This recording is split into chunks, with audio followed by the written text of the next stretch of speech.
రాష్ట్ర ప్రజలందరికీ తెలుగు వాళ్ళందరికీ భోగి శుభాకాంక్షలు.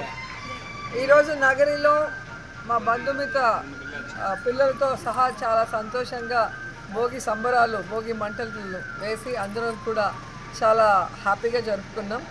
అండ్ ఈరోజు అందరూ కూడా ఇలా కలిసికట్టుగా గ్రామాల్లోకి వచ్చి మన పండుగలు జరుపుకోవటం వల్ల ఫ్యూచర్ జనరేషన్కి కూడా మన పండుగల గురించి, మన పండుగల గొప్పతనం గురించి తెలుసుకునే అవకాశం ఉంటుంది. అలాగే వాళ్ళకి బంధువులందరూ పరిచయం అయ్యే అవకాశం ఉంటుంది.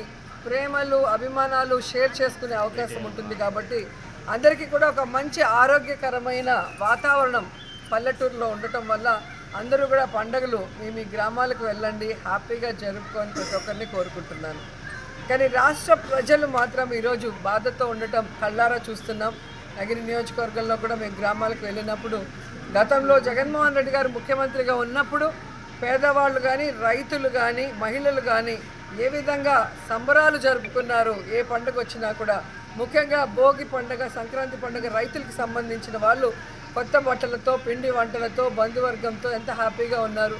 కానీ ఈరోజు కూటమి ప్రభుత్వం ఇచ్చిన ఏ వాగ్దానం కూడా నెరవేర్చకపోవటం వల్ల, ముఖ్యంగా కరెంటు ఛార్జీలు పెంచి నిత్యావసర వస్తువుల ధరలు పెంచడం వల్ల ఏ విధంగా ఇబ్బంది పడి పండుగ జరుపుకోలేని పరిస్థితి ఉందో మనం చూస్తున్నాం. రైతులకి రైతు భరోసా లేదు. అధిక వర్షాల వల్ల పంటలు నష్టపోతే నష్టపరిహారం లేకపోవటం వల్ల రైతులు చేసుకోవాల్సిన ఈ పండుగ గ్రామాల్లో వెలవెలబోతుండడం చూస్తున్నాం మనం. సో ఈ 7 నెలల కాలంలో కూటమి ప్రభుత్వం వల్ల ఏదైతే పేదవాళ్ళ జీవితాల్లో చీకట్లు కమ్ముకున్నాయో అవన్నీ కూడా ఈ భోగి మంటల్లో పటాపంచలు అవ్వాలి. మళ్ళీ అందరికీ మంచి రోజులు వచ్చి రాష్ట్రంలో ప్రజలందరూ హ్యాపీగా ఉండాలని మనస్ఫూర్తిగా కోరుకుంటున్నాను.